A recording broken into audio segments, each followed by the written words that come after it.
এই আইন কি করবে? এই আইনটা অ্যামেন্ডমেন্ট করছি আমরা এই কারণে, সব তো করছি না, মাত্র কয়েকটি ধারা, শুনুন না একটু, আমার একটু টাইম লাগতেই পারে কারণ আমার অপোজিশন লিডারের কোয়েশ্চেনের উত্তর দিতে হবে। মনে রাখবেন এই নতুন বিলের তাৎপর্য তিনটি। তাৎপর্যটা বুঝুন। 1 নম্বর বর্ধিত শাস্তি, 2 নম্বর দ্রুত তদন্ত, 3 নম্বর দ্রুত ন্যায় বিচার।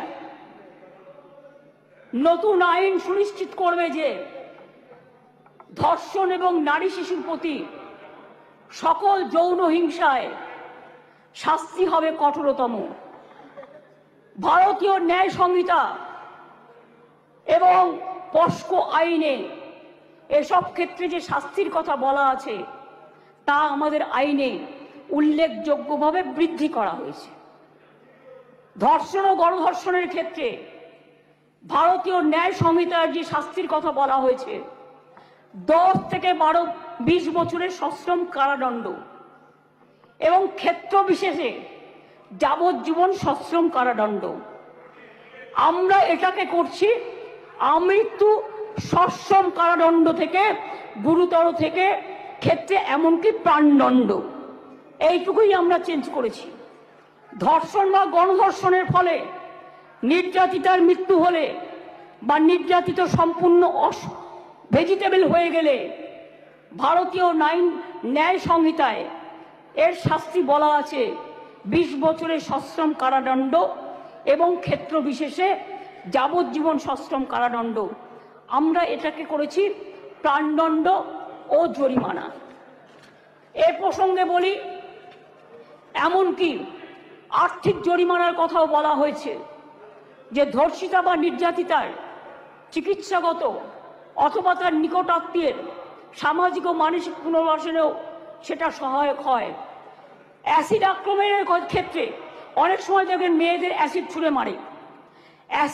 অ্যাসিড আক্রমণের ক্ষেত্রে ভারতীয় ন্যায় সংহিতার এর শাস্তিতে বলা আছে 10 বছরের সশ্রম কারাদণ্ড, ক্ষেত্র বিশেষে যাবজ্জীবন সশ্রম কারাদণ্ড এবং ফাইন। আমরা এই শাস্তি বাড়িয়ে করেছি, আরজি করার জন্যই তো এটা হচ্ছে, আমৃত্যু কারাদণ্ড এবং ক্ষেত্র বিশেষে প্রাণদণ্ড। দ্রুত তদন্ত করবার জন্য অপরাজিতা টাস্ক ফোর্স নামে এই আইন পাশ হয়ে গেলে একটি বিশেষ পুলিশ বাহিনী তৈরি করা হবে।